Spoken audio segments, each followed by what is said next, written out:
Drop the Shanks, ask for Banks. Just come out of Brixton. Identification procedure, otherwise known as, back in the day, ID parade. It's not really an ID parade anymore. It's not. It's conducted differently. It's digitally now. It was a bit like the movies back in the day. You were lined up with like 8-9 other people in a line, and someone from behind a tinted glass will try and pick out who they believed was the culprit in the offence. It's all done on a digital system now.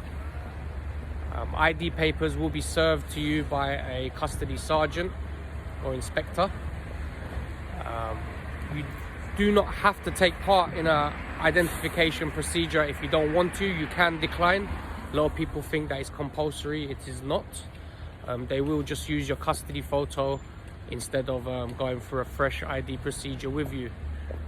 The advantage of taking part in an ID procedure is you and your legal representative will get to choose the 8-9 other images that go into the profile when the complainant is trying to pick you out of a group of people.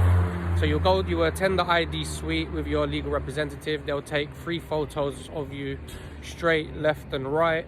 It will then be constructed into a moving image, and then the officer at the identification suite will put in another 8-9 people that resemble yourself from the database.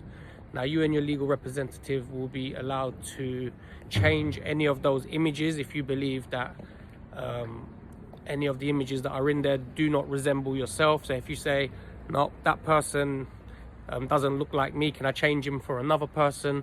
You will be allowed to look through the database with your legal representative and choose the ones that you believe resemble yourself, and will make it more difficult for the alleged victim to pick you out. So that would be the advantage. There is a disadvantage, is obviously you have to attend on the day. It could be an inconvenience.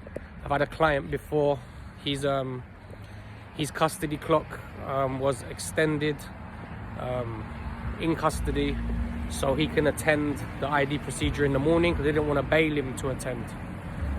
So that's the advantages and disadvantages. It's not like the old days. You're not going to be lined up there with a bunch of criminals and someone's picking you out from behind the glass. It's all digital. The alleged victim will attend on a different date, and they'll just look through the database, flick through the photo between 10 people, and your photo will be in the mix.